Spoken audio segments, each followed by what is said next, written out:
Geschichte bis 1945. 45, ja.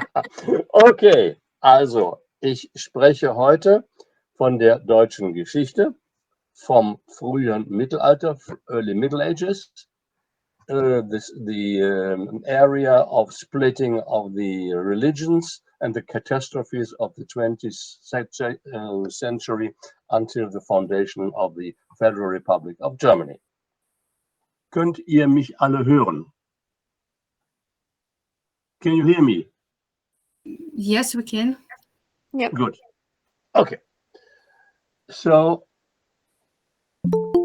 this is a very interesting thing. Deutsche Geschichte ist sehr jung. The German history is very young. Es gibt eigentlich zwei Geschichten. Die Geschichte des Raumes, territory, which is approximately to the today the borders of Germany, and a big territory where German is spoken. In the Middle Ages, im Mittelalter, entwickelte sich ein deutsches Selbstverständnis, allerdings nicht groß. Aber das Deutsche Reich war nichts anderes, was only eine Ansammlung von vielen kleinen Fürstentümern, 360. Erst im 19. Jahrhundert, first in the 19th century, slowly developed feeling of national cohesion, das dann erst 1871 zu einem deutschen Nationalstaat führte. So once more in English, we have many little 360 different types of dukes. Then in the 19th century, we slowly developed a feeling of national cohesion. So I show you first this. You see, until, sorry. I begin in the 18th, in the century number 8, im 8. Jahrhundert. Im 8. Jahrhundert gibt es einen Fürstentum, das heißt die Karolinger. Die Karolinger war eine große Familie, hat sich also ausgedehnt bis zum Gebiet des heutigen Frankreichs. Darum sprechen wir von den Franken. Diese Franken haben im Laufe der Zeit viele deutsche oder germanische Stämme erobert, conquered, mainly the very powerful Saxon durch Karl Charlemagne im Jahre 768. So sah im Jahre 814 das Fränkische Reich aus. Wir sprechen noch nicht von Deutschland. We don't speak about Germany. It was Franken. You see, these are the so-called borders in 814 of the Franken. This is Saxony, this is Germany, Bavaria, this is Austria, this is Italy, this is France, and this is a part of Spain. So, also bis zum 9., 8. Jahrhundert war Deutschland zersplittert. Es gab nur Franken. Any questions? Fragen? Not the question, but the remark.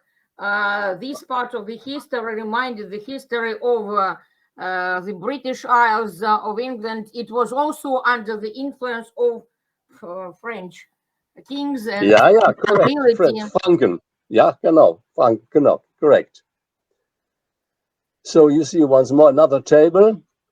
Hier sind die Slawen, Baltic Sea, Finland, the Normans, the Vikings, Volga, and these are here the Franken. Franken mainly hauptsächlich das Bereich von Frankreich. Hier ist Sachsen, hier ist Bavaria. So, das ist 814, also das ist mittlerweile über 1200 Jahre her. In the 9th century, im 9. Jahrhundert, ein wichtiger Teil ist Karl der Große. Ich bin sicher, ihr habt schon von Karl den Großen gehört. Der hat also das Fränkische Reich, alles das hier, das war alles Karl der Große, der hier regiert hat, im ganzen großen Teil Europas. Und dieser Karl der Große wird im Jahr 800 von Papst Leo III. Zum römischen Kaiser gekrönt. Später wird er Karolinger, also Karl, der 814 in der Stadt Aachen stirbt, zum Vater Europas erklärt. So in English, this very important, one of the most important kings of Europe, Charlemagne, Karl der Große. He becomes emperor of the Roman Empire in the year 800, and he later was declared father of Europe. He is more European than German. That's he. A golden man. A golden man. He's so important. You remember, hopefully, that 2 weeks ago, your president, Zelensky, has received the big prize of Karlspreis. I told you about it. Ich habe davon gesprochen. Der Karlspreis ist ein Preis, der seit vielen Jahren, that since many years, is awarded to people who are very much engaging, die sich engagieren für die demokratische Einigung Europas. Und vor 2 Wochen, 2 years ago, the people of Ukraine and Zelensky have been awarded this prize, Karlspreis. It was the award to the Ukrainian people, not to Zelensky only. Sorry, I told you. Did you really listen to me? I said it was rewarded to the Ukrainian people and the president. Of course, many of the people. Okay. So this is the beautiful cathedral of Aachen, a beautiful cathedral. And here, Karl der Große, Charlemagne, ist hier begraben. Wir gehen ein Jahrhundert weiter. In the next century, in the 10th century, we have another important, wir haben einen anderen wichtigen Kaiser, Otto der Große, Otto der Erste. Und hier beginnt nun die Geschichte des Heiligen Römischen Reiches deutscher Nation. That means the Holy Roman Imperium of the German nation. This is always ruled by the German emperors who are in the tradition of the Roman Reich. That is why Heilige Holy Roman Emperor. Das Römische Reich, genauso wie die Karolinger, also die Herrscher von vorher, kennen keine Hauptstadt. They have never had big city, a main city, a capital. They are always with their families from land to land, and they are living mainly in so-called Pfalzen. These are special dominions, special houses where they live because they do not have a capital. Das ist die Kaiserkrone von Karl, großem Karl, dem Karl den Großen. This is the crown of the big Charlemagne. The crown reminds the bridge. Yeah, genau, Over the river. It's beautiful. It's of course you can visit it if you come to Germany in Aachen. Aachen is the one important city just at the border, an der Grenze zwischen Belgien, Holland und Deutschland. By the way, yeah. There are 2 words in Ukrainian, both in Russian and Ukrainian. Король, the king, it comes from Karol. Yeah. And Tsar in Russian the main person from Caesar. You mentioned Romish Empire. Yeah, Caesar. That's the word interesting. The German word Kaiser is nothing else than the Latin word Caesar. Caesar is Caesar. Genau, correct. Just read in a little bit other way.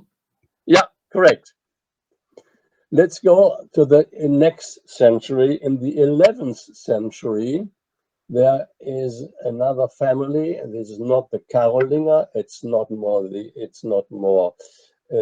the Salier and Stauffer. They ruled from 10,024 to 1125 or 1134 to 12. Salier und Stauffer. There were dynasties, die also die berühmten Dome von Speyer und Worms erbaut haben.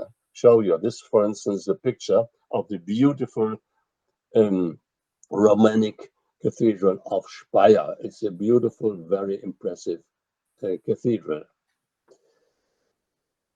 In dieser Zeit gibt es einen weiteren berühmten, bekannten deutschen Kaiser. Es ist Friedrich II., Friedrich II. Der lebte aber die meiste Zeit nicht in Deutschland, sondern in Sizilien.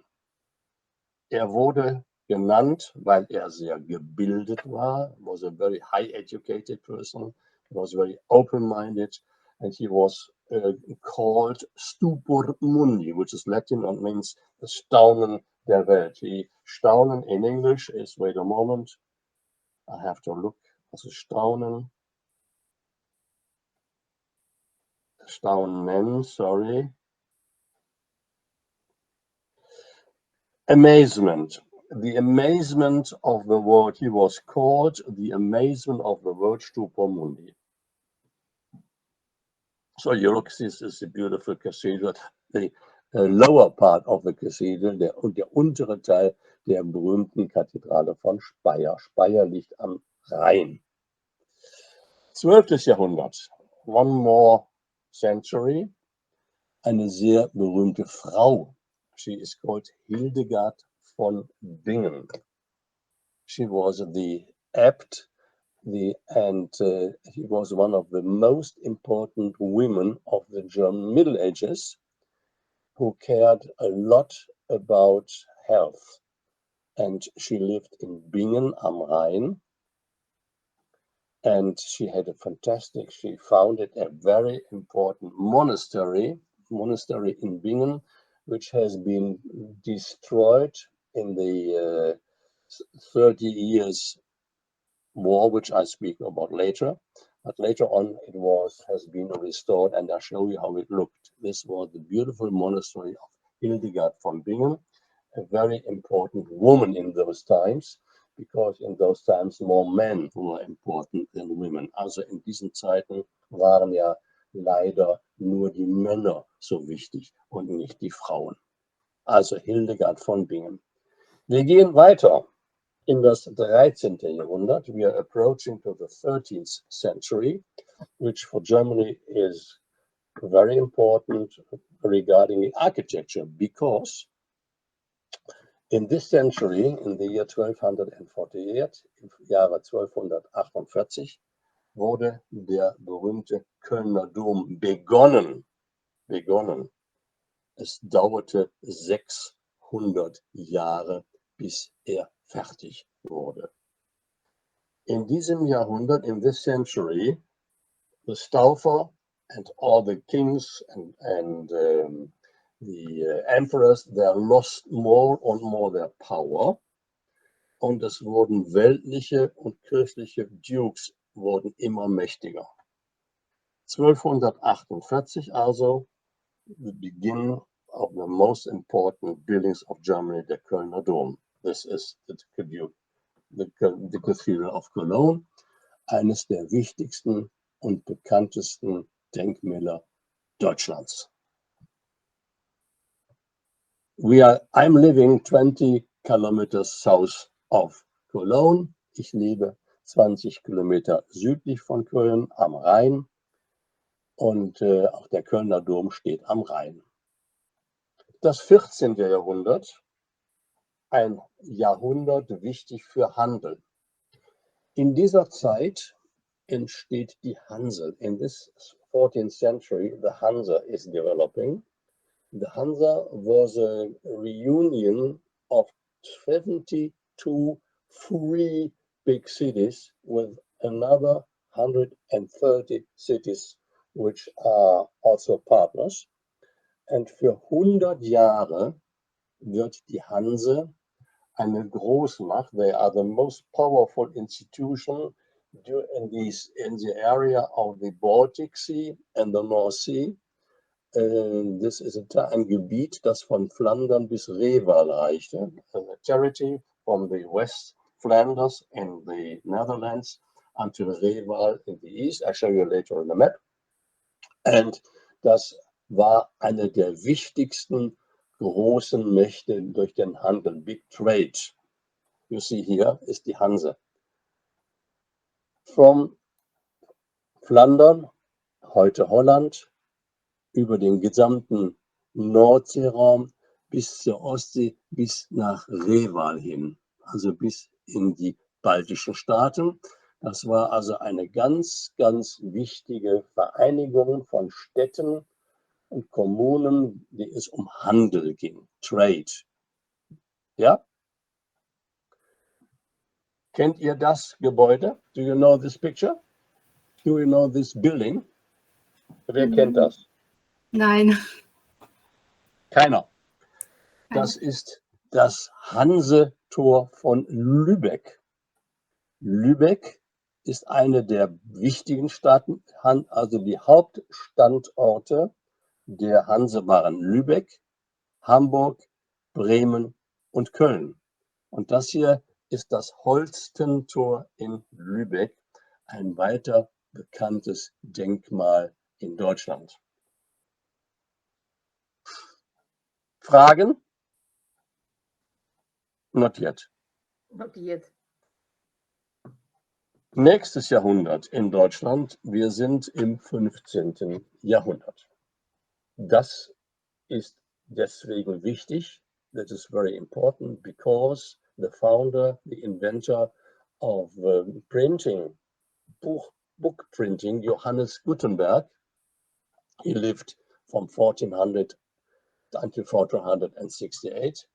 He is in printing for the very first time, also druckt zum ersten Mal in Mainz die Bibel, wird gedruckt, together all 180 Stücke, pieces.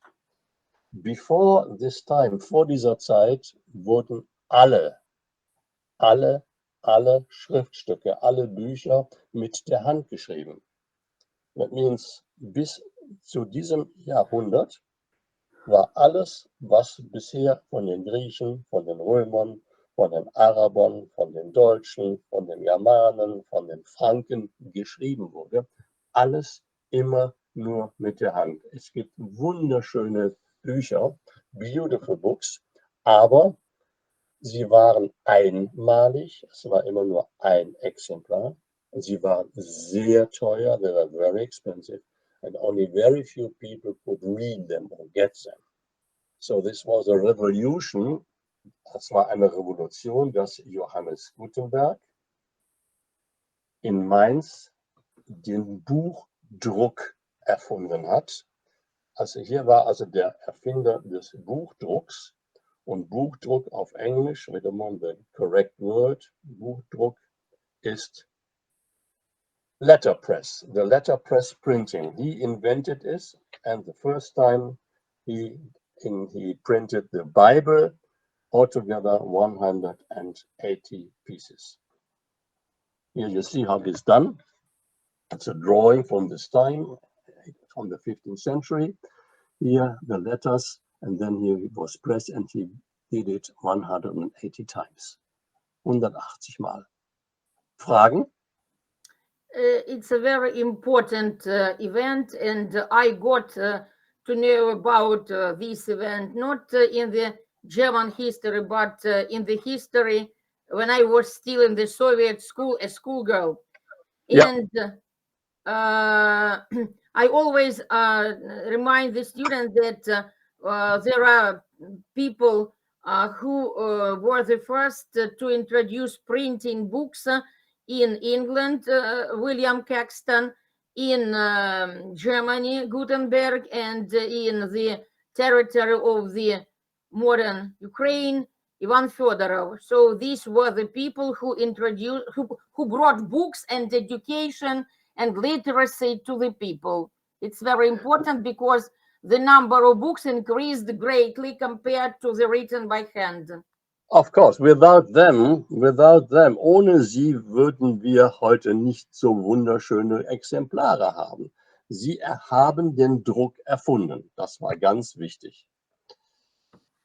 And Am then, Ende diese, ja, sorry. and then one more person should be added, the person who introduced the digital books.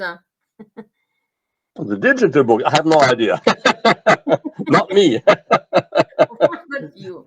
Steve Jobs was the person who connected the dots, and just we have the opportunity to see this presentation and have this lesson online and read the digital books. Okay. Am Ende dieses Jahrhunderts beginnt das wichtige Haus Habsburg.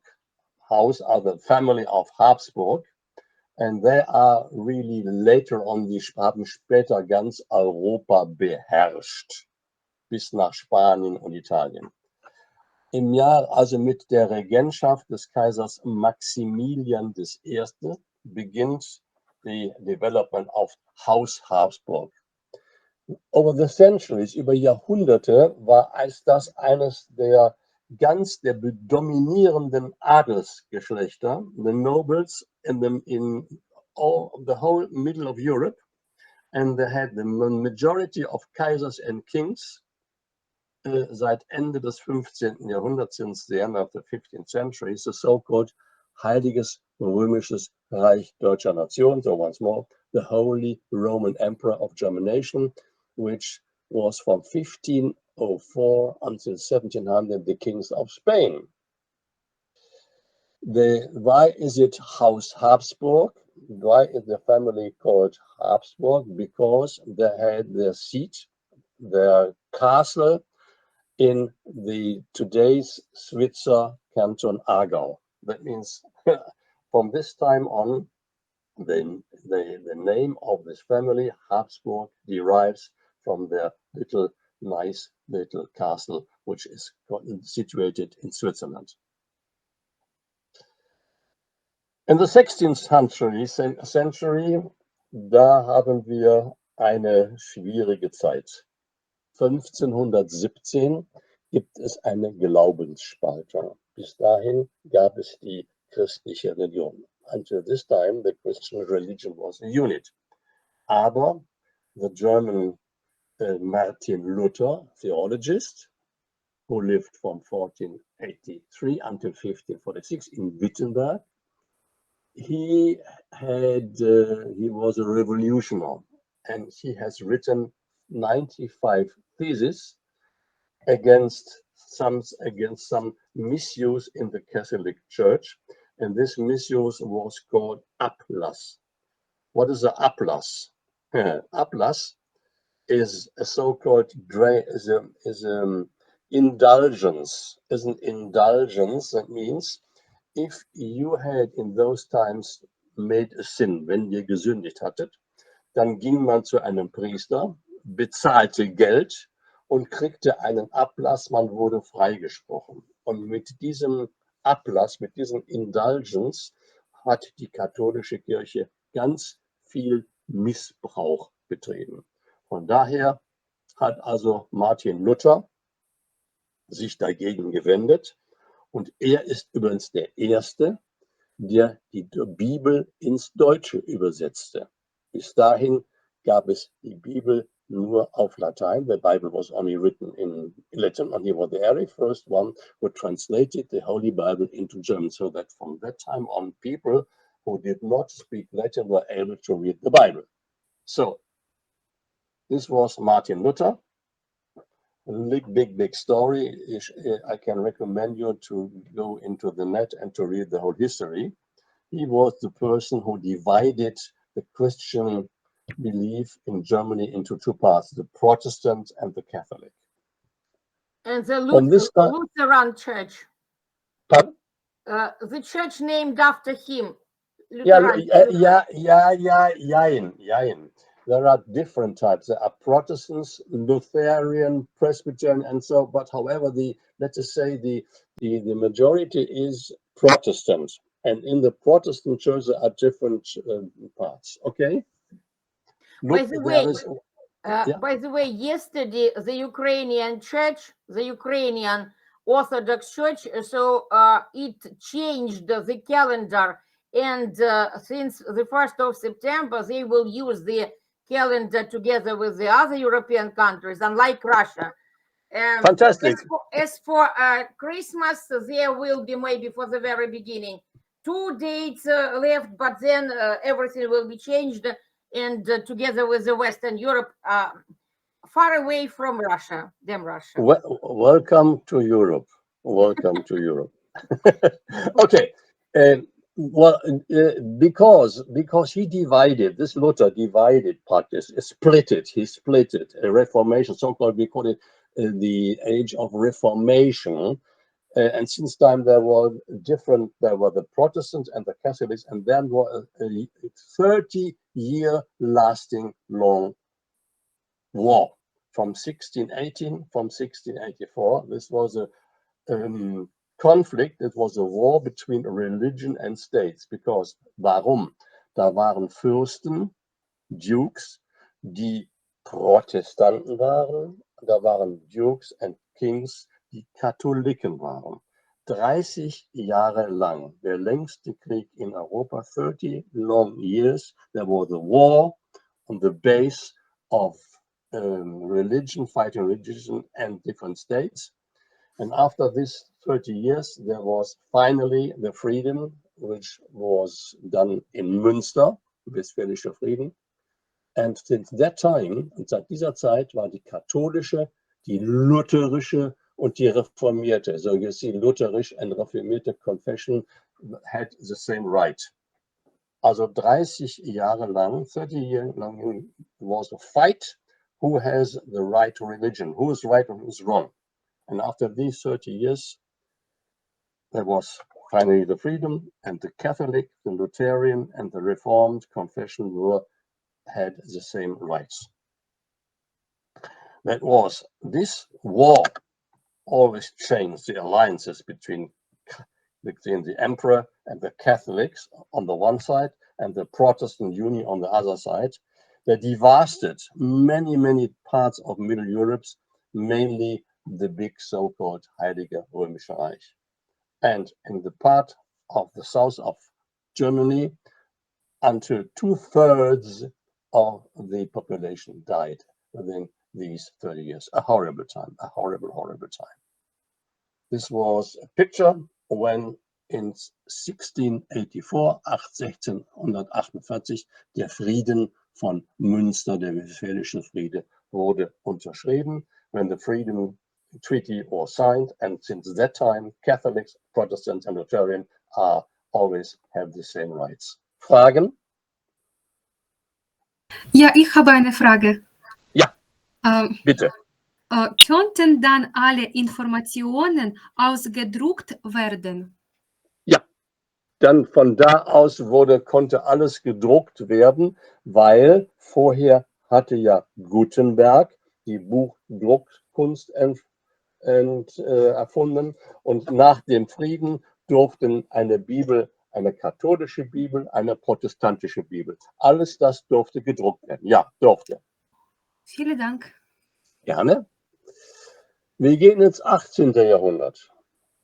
Eine große Figur, Friedrich der Große, Friedrich the Great. He was Prussian. You know, Prussia is in the northwest, where Berlin, for instance, that's the area of Prussia. He was a very intelligent, he was an artist, he was a musician, and he was a person, ein Feldherr. Moment, I have forgotten the English word. I find it immediately. Feldherr is He is Feldherr, commander, a general, a military person. And the century for his power was so-called absolutism.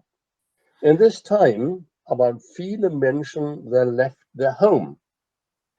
And that is why they, from that time on, many people migrated. They went to Hungary, to Romania, and to Russia in these times, because in those times die Könige von Ungarn, von Rumänien und Russland wollten deutsche Bewohner haben, um das Land zu entwickeln. That means in this 18th century, many German families emigrated to Hungary, Romania, or Russia. Or, okay, this is a monument of Friedrich der Große. In the 19th century, another big development, eine große weitere Entwicklung. Ja. The remark to the previous Friedrich. Yeah. Nowadays, to this one, nowadays the Russian army loses to the Ukrainian army because it still uses the rules of that time of Friedrich and that system of building the army and forming and so thanks to him we are winning. Good. Okay. So the 19th century is known by secularization and the becoming aware of being national. You know what secularization is? You know what this is? Until that time, people who lived in a country had to have the religion of the duke or the king. So if a king was Catholic, people had to become Catholic. If the duke or the king was Protestant, people had to become Protestants. So that was a unity between power, the so-called religious power, and the non-religious power. But in this time, the secularization began. That means it was divided. The big cities, they were not longer part of the government of the dukes and the kings. They become more and more free, and the end of the Heilige Römische Reich Deutscher Nation began. That means in this time people wanted to become rid of the combination of the so-called legal power and the religious power. Dann hat man sich also getrennt, und das nennt man Säkularisation, also Verweltlichung. In addition, dazu brachte die Französische Revolution, the French Revolution, brought a lot of new thinking to Germany. Freiheit, Gleichheit, Brüderlichkeit, Freedom, Brotherhood and so on. Und es gab also eine Idee, sich national das Volk begann sich zu entwickeln und Gedanken gegen die Obrigkeit, against the ruling classes. These are fights on the French Revolution, eine ganze Epoche, ein ganzer Staat, ein ganzer Erdteil kam in Bewegung.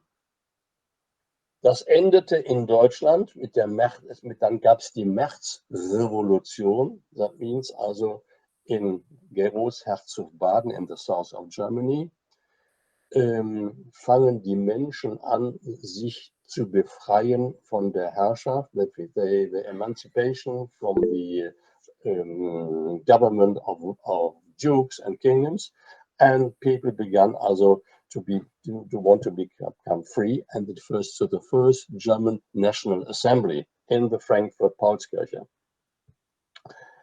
Das heißt also, in dieser Zeit, Deutsche Revolution, people were against being powered and ruled by powerful people.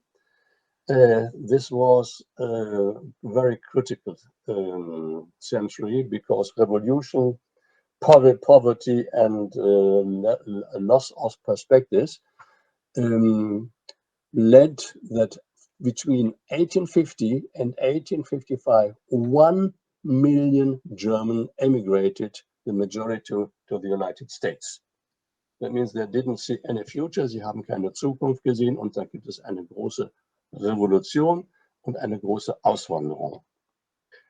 For the Germans, this question had always two pages. It was a page of the Gebiet, of the region, and the question of constitution, and of das Verhältnis von Freiheit und Einheit. Die Deutschen waren also interessiert, wie verhält es sich mit, how is the proportion between unity and freedom. So in 1871, this is the first year when Germany existed. That means really until this time Germany did not exist. Bis 1871 gab es kein Deutschland. Es war ein Zusammenschluss von vielen, vielen, vielen Fürstentümern, aber erst 1871 wurde das Deutsche Reich gegründet. You had a question? I wanted to comment a little bit. My student wrote prepared the research of the origin and the meaning of surnames, and she compared surnames, Familiennamen. Yeah, Familiennamen. Okay. And she took for analysis the data of Ukrainian, English, and American surnames. And in the USA at school, there were among the list of students, there were quite a lot of German origin family names, surnames. Yeah, that's correct. Because a lot of many German names or German words have also, for instance, entered in the Russian language. Zum Beispiel das Wort Kindergarten. Kindergarten ist im Russischen, oder Butterbrot. Ja, es gibt immer noch Wörter. There are a lot of words, not only family names, which have entered the Russian language or in other languages, also in French and in English. So 1871, the Germany was founded. I show you here. From 1871 until 1918 was the German Reich, Germany. And this, what you see here, this one is the German Reich, this here. So this was the first time when Germany began really to exist as a country. Before it was an assembly of many, many little provinces. So in this year, the first German Wilhelm I was in Versailles in France, was crowned or was proclaimed to German emperor, and this so-called German Reich was a constitutional monarchy. That means there were, of course, some deputies. They had some rights, but not so many. And this was a completely new construction of government. After the foundation of Germany, das Deutsche Reich, a lot of good economic development, and we have the so-called Gründerjahren. And since that time, there's not so much migration to the US. So once more, this is 1817 until 1980, how Germany looked. You see, now this is Poland, of course. This was the kingdom of Russia. This was the kingdom of Austria. This was the kingdom of Hungary. This was France. This was Belgium. Das ist Niederlande. Und das war Deutschland. Das ist der deutsche Kaiser Wilhelm. Second, in the 20th century, we had the horrible, horrible First World War from 1914 or 1918. This horrible Kaiser Wilhelm, he was a horrible emperor, the second. He was isolating Germany against all other countries, and he led Germany into the catastrophe of the First World War, which was the Urkatastrophe. This was the biggest catastrophe of the 20th century. 15 million people died. And only in June 1919, the Treaty of Versailles was signed. The Treaty of Versailles was signed. This is very important because since that time, Germany felt not very much privileged because in October 1918, Germany was defeated.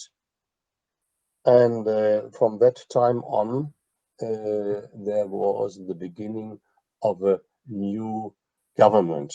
This was the Weimarer Republic from 1918 until 1933, the so-called Weimar Republic.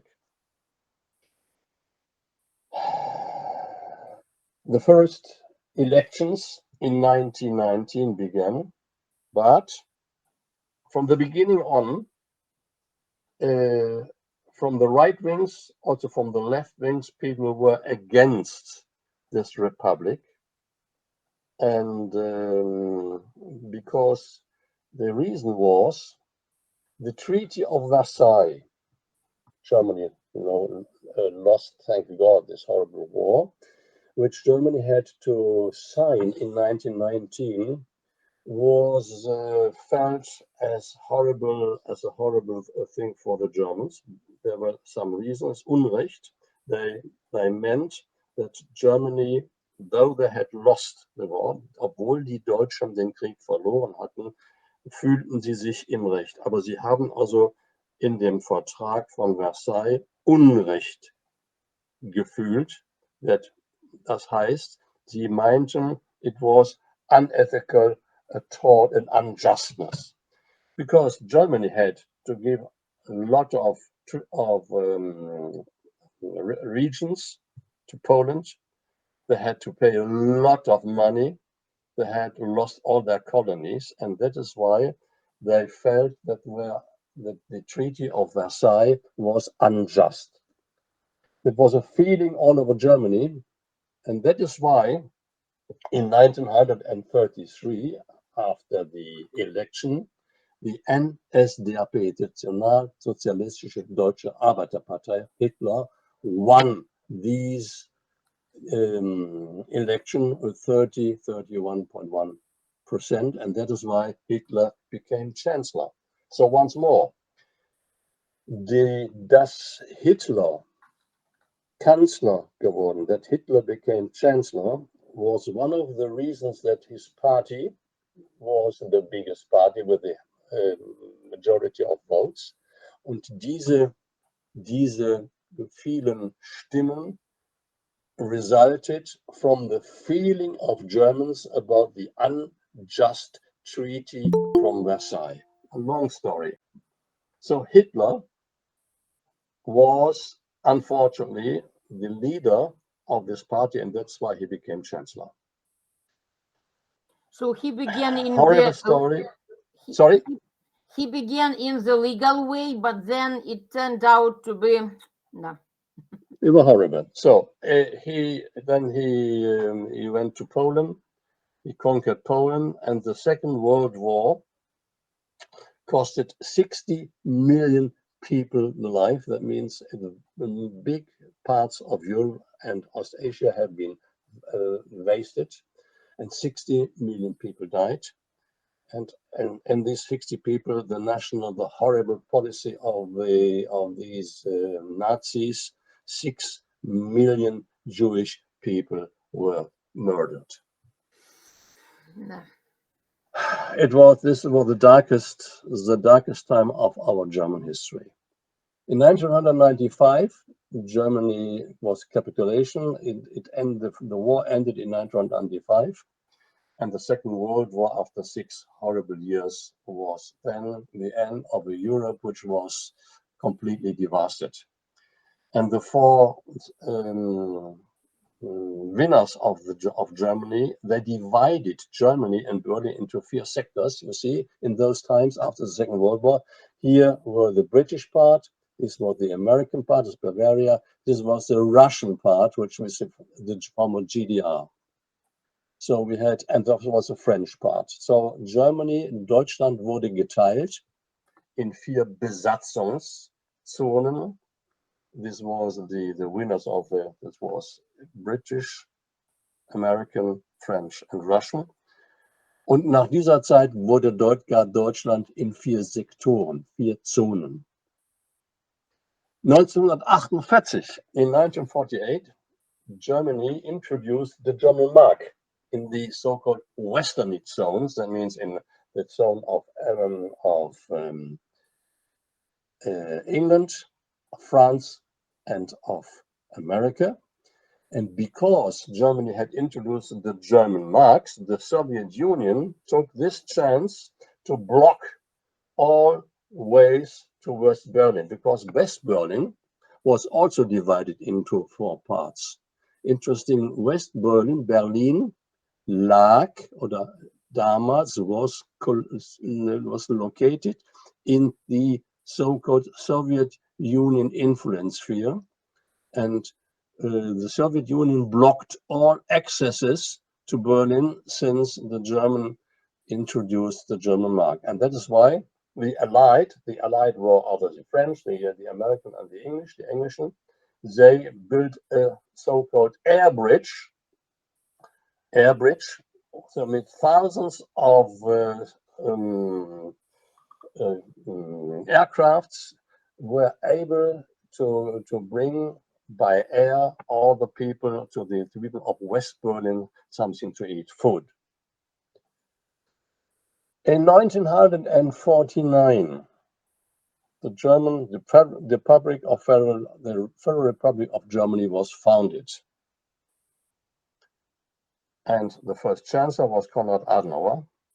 In the same year, so half a year later, on 7 October, Germany was divided officially into the west part of Germany, the Federal Republic, and the GDR, because the Russian did not want to communicate, and that is why die deutsche Teilung wurde dann erst nach so viel Zeit mit dem Fall der Mauer überwunden. Okay, so the second chance for a democracy was only for one part of Germany, for the West, because the east part of Germany did not have the chance to become a democracy. So far, my lesson about the German history. Do you have any questions so far? So my question, I have a question. Yeah. But to the previous, to 1945. So do you agree that the part of Germany occupied by, no, not occupied, but being controlled by the French, by France, was it just? Was France really among the winners? Yes, they were, because the allies. There were allies. The allies were France soldiers, England and Americans. They fought together. That is why they are the allies. And on the other part, that was the Russian, were not the allies. They came from the east, and from the west came France, Germany, France, England, and America. Yes, because Germany had already was in France. Yeah, I think it's okay. But English people fought against the German army, but French people did not much. They did. In the hidden one, because the England was not. Sorry, I need an English word.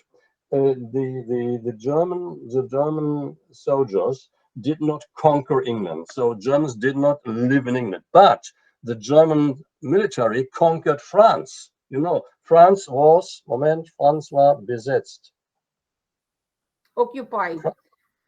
It was occupied by Germans. So France was occupied, and in the underground, sorry? They just gave up. They did not fight. They were not the winners. They were the winner because in the underground, there was a big underground movement and a big underground military campaign, and that is why I remember Maki. They were called Maki. I they did remember. less. Let's say they did less, but however, they were the losers So, of against the German military, and that is why they were the allies of France and of England. Okay, smaller part, but however, okay, Yes, good. I have a question, Yeah. if you don't mind. No, I don't mind. Go on.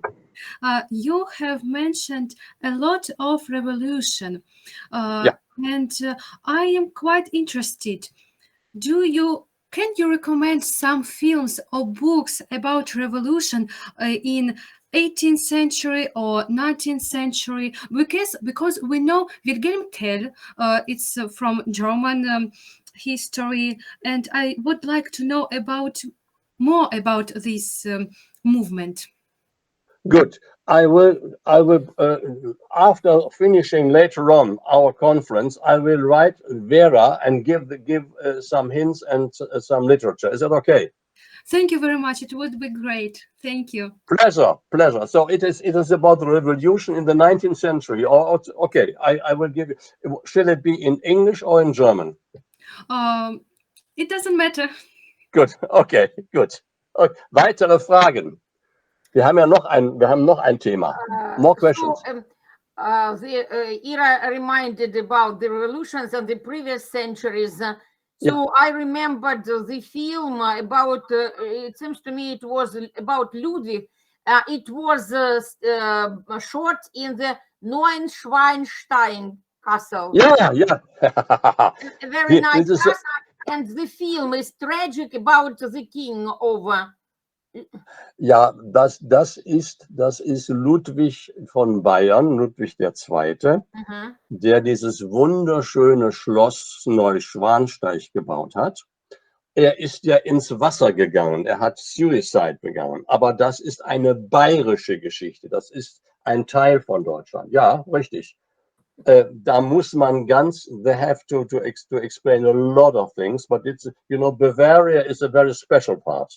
It's a beautiful part, but it's a special history. Okay. And Bavaria is associated with beer. No, not only. Bavaria is the richest of our 16 federal countries. Bavaria and Bavarian sausages. No. Money-wise. It has a beautiful countryside. It has beautiful economy. It's excellent. Really. Okay, more questions. Yes, I have also one question. Yeah.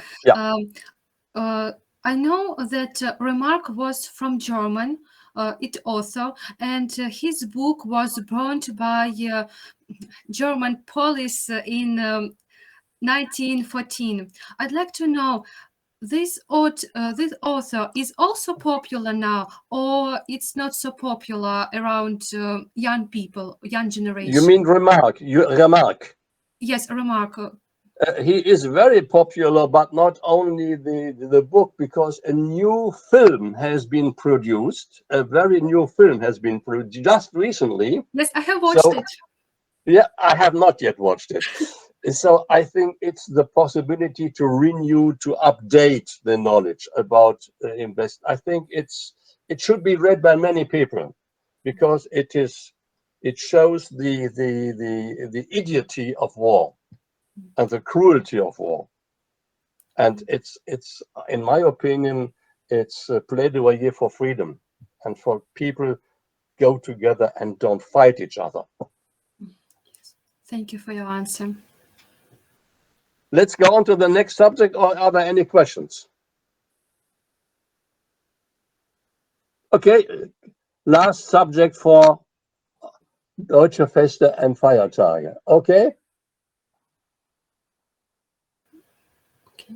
What are the legal festival days in Germany? New Year, the day Karfreitag, that means this is the day when Christ was crucified. We have always, this is very important, Easter Sunday is a normal Sunday. Easter Monday is a legal festival day. The day of work, 1st of May. Christ's resurrection, Monday of Pentecost, the day of German unity. It's our national day, and of course the two days of Christmas, 25th and 26th. So there are a lot of other festival days, religious one. Maybe die sind auch dann Feiertage in einzelnen Ländern. Bavaria has more festival days, for instance, than North Rhine-Westphalia. So, but these are the so-called legal days for everybody. Let's begin in Frühjahr, in springtime, Carnival. Have you heard about Carnival? We have the Russian and Ukrainian word carnaval.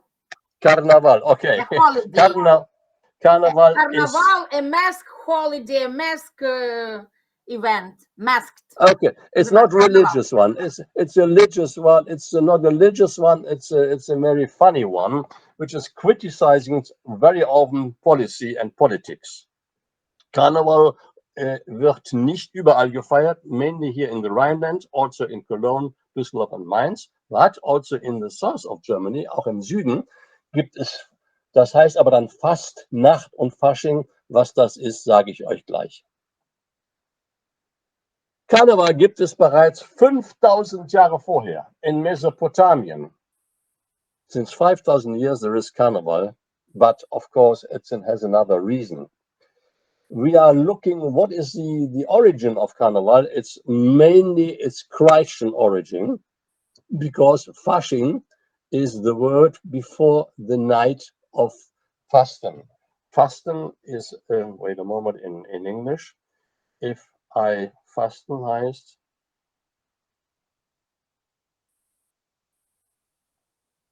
to fast, fasting. Okay. To have Lent, fast. Okay. Not And to the word Carnival is from the Latin word carnevale, which means meet, be nice, and have a nice day. Lebe wohl. Carnevale. So, aber Fasching, that's another word for Carnival, has something to do with fasting, and this is in normally 40 days, the time between the 40 days before Easter. This is Carnival, and Fasching people have very funny things Costumes. to wear. Look at this here. Costumes. Ja. Entschuldigen Sie bitte, ich habe die Ja. andere Meeting. Oh. At 2. I have to leave. I have So, the other meeting in Zoom. Shall we continue tomorrow or next week? No, more? you will continue without me. You will finish here. Okay, good. Ciao, ciao. Without me, sorry. Yeah, okay. Das ist Carnival. These are Carnival in Germany. People have funny clothes, and there are happy days, and they are drinking, and they are dancing, and they have costumes, you see, and in different cities there are different costumes, and they are criticizing policy, for instance. And this is Cologne. Cologne is one of the most important and the most well-known cities of Carnival. Then comes Easter, the Fest of Resurrection. The old Germans did not know anything about the Christ. It was for them a festival of Frühling, of springtime. That's later, when they heard that Jesus died at the cross, and that Jesus is stronger than death because he came from his grave, they believed in him, and that is why this message made many people happy, and that is why Easter is a very important thing. Easter, its Griechisch is Pascha, or Hebräisch Pesach. At Easter time, the Christian people all over the world are celebrating the resurrection of Christ. The name of Easter in Deutsch Ostern is nicht ganz klar.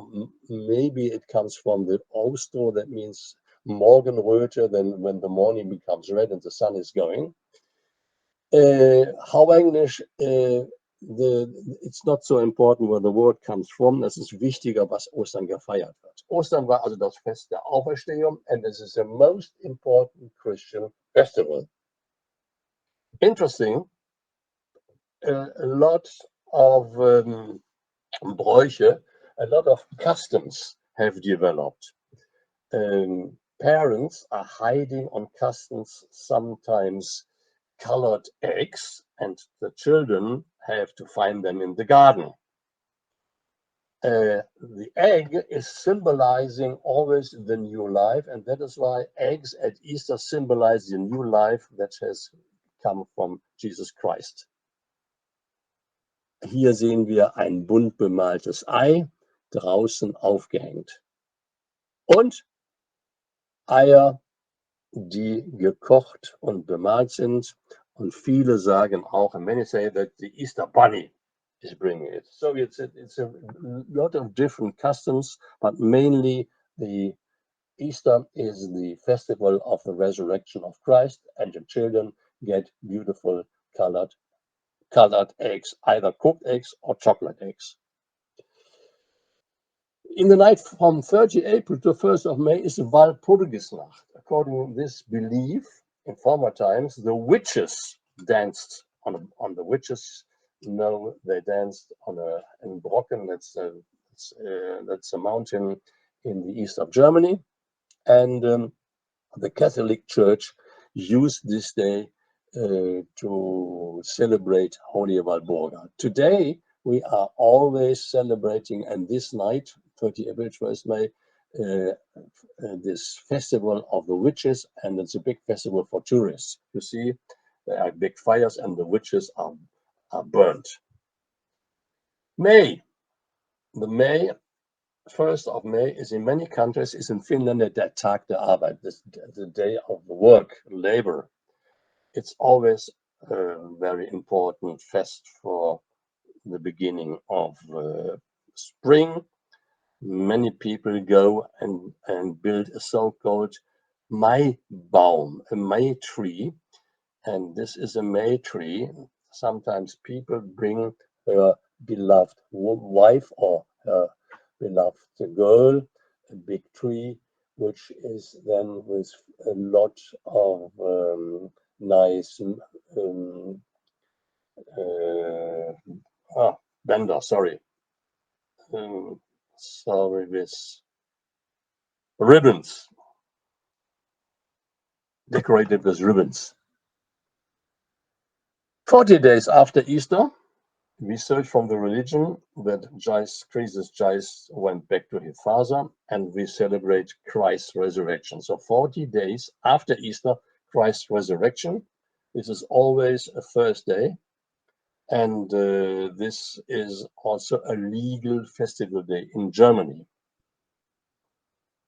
Many people do not believe in it, and that is why this day is also called Father's Day. So a lot of people are going by walking together, and they have a nice day together, celebrating with a beer or something to eat. So this is a picture, this is a drawing from Christ's resurrection. Pfingsten, next big Christian festival, ein großes Fest, was auch ein religiöser und ein gesetzlicher Feiertag ist.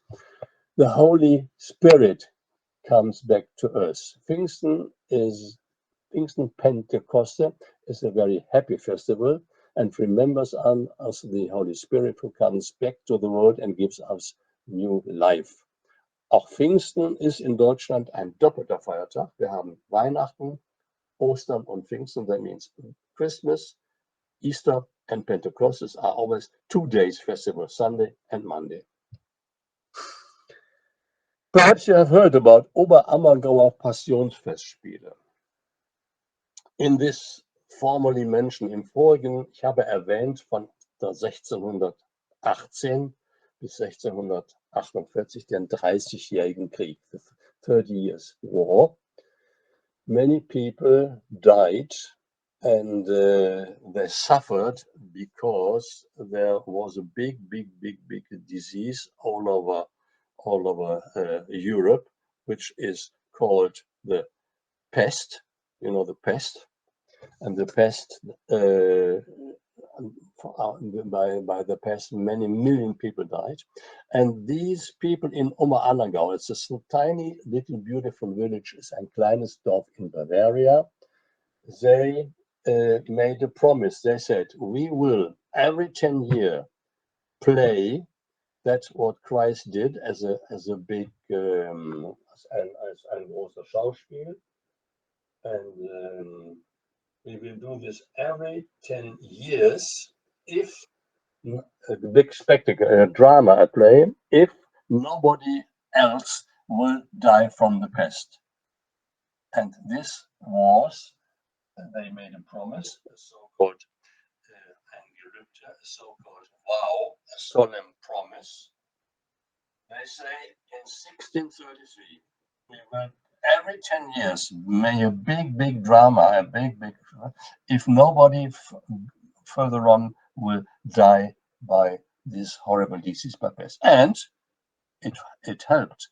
From that time on, nobody in Amagawa died from the pest, and that is why every 10 years, it's a worldwide big festival, they are playing these beautiful Oberammergauer Festspiel. And in last October, after the COVID, it was for the 42nd time that they played it. Ganz großes, mehrere Tage, many days, und viele Leute aus der ganzen Welt reisen an. Was gibt es im Herbst? What is in autumn? Erntedank und Kirmes. Many people are very grateful for that's what they could harvest from the fields, and that is why das wird dann dankte man with the last fruit that were brought on the streets, and was a big festival to thank God for the good harvest and for the good weather. This is, for instance, one of these Erntedankfest. People having big promenades in the cities to thank God for the good harvest. What is Kirmes? Kirmes, we have many Kirmeses. Kirmes is when a new church which has been built will be, in English, eingeweiht. Wait a moment.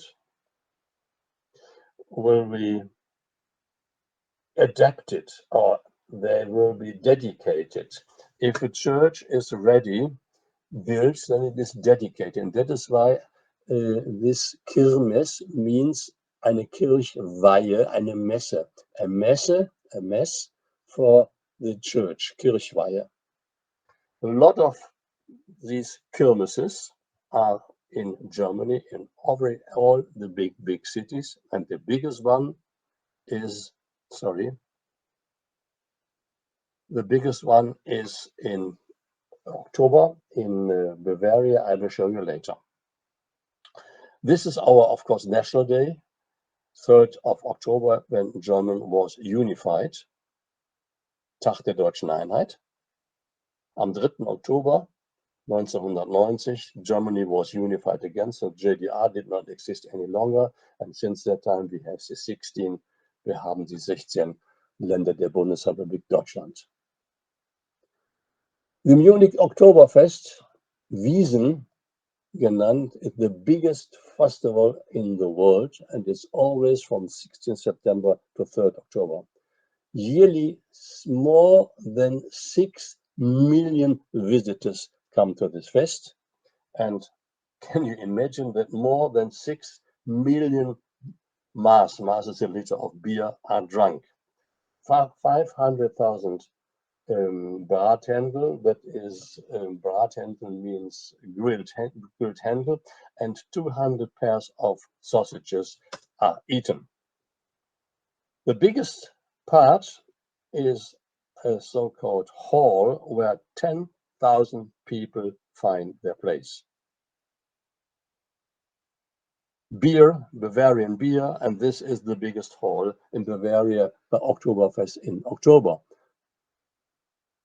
November, we are approaching to the end. November is the year, is in Germany the months where we think that our life on earth is not without end.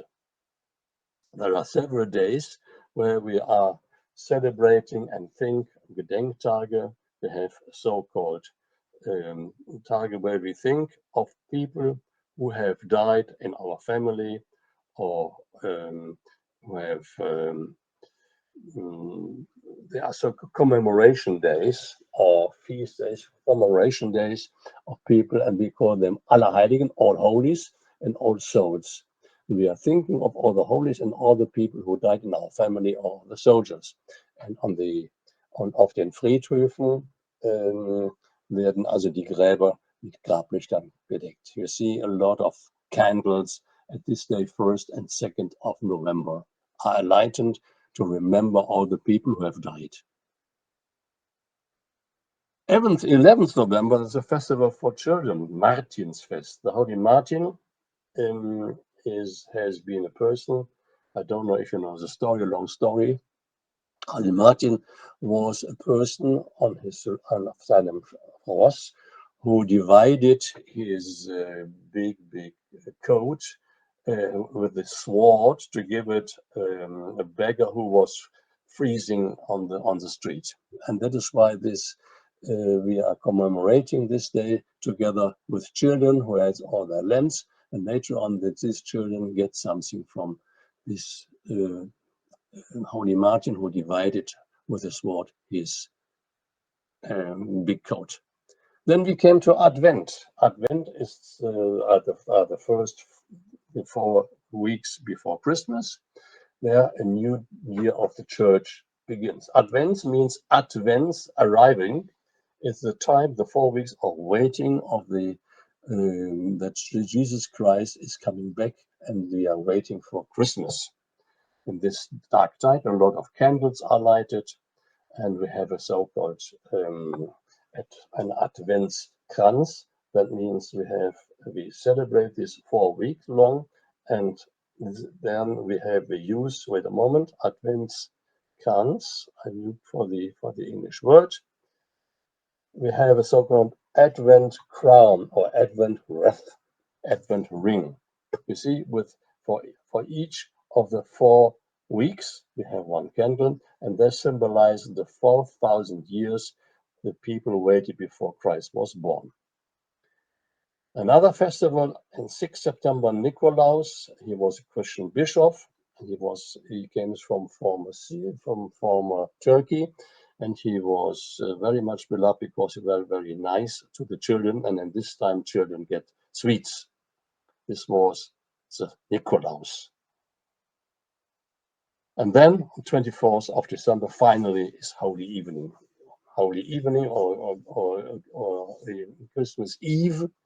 And then we celebrate Christmas. Christmas is the most important family feast in Germany, and a lot of markets in the time before Christmas, during the Advent, also viele Weihnachtsmärkte, werden in vielen Städten, in many cities, Weihnachtsmärkte. You see here where music is done, where people can buy things for Christmas. It's a beautiful, beautiful time of the year. And then, of course, we celebrate Christmas, the birth of Christ in Bethlehem. And this is what we have mainly in German families. We have a Christmas tree, which is decorated, and when the family assembles around and sings and celebrates. So that's it. Questions for that? Yes, I have a question. Yes, please. There are a lot of holidays and weekends. What about people who work?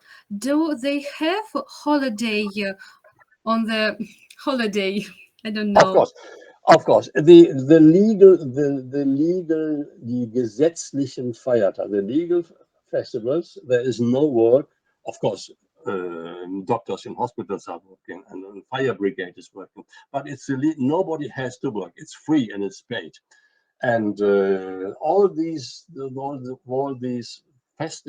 official days, the legal days, no work, people are paid, and everybody is free.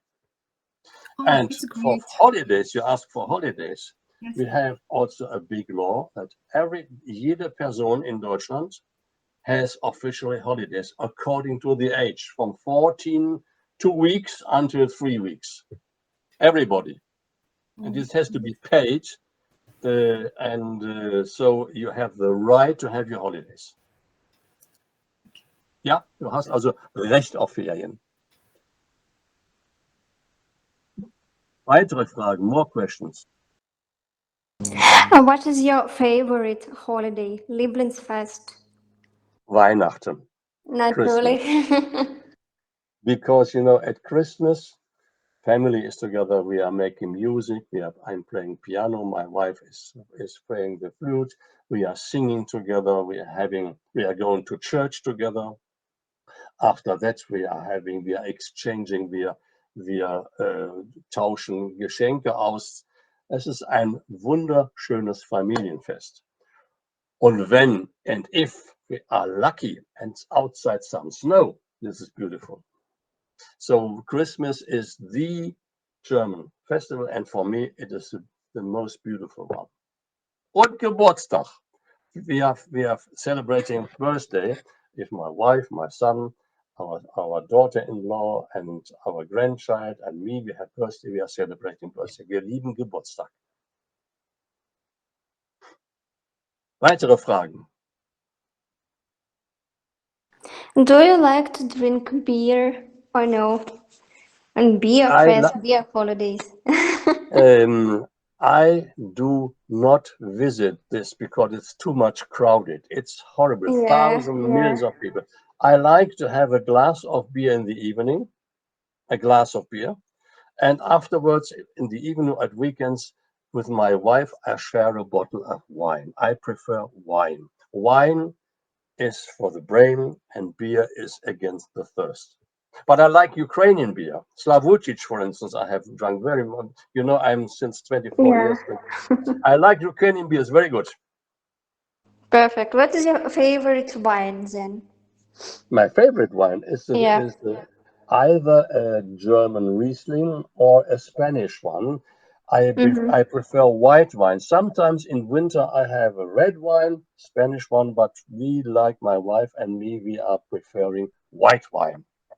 Because in the area where I'm living, you can't see it, on the back of our house is the most northerly vineyard. You can go into the internet and look in Königswinter, where I'm living, vineyard. Beautiful. Perfect. Something else? What do you want? No more questions? Then say hello, goodbye, auf Wiedersehen. Passt gut auf euer Land auf. I cross fingers for the victory. Ich kreuze die Finger für den Sieg und die Freiheit eures Landes, das ich sehr liebe. Bye bye. Herzlichen Dank. Bye bye. Bye bye. Have a good day. Einen schönen Tag.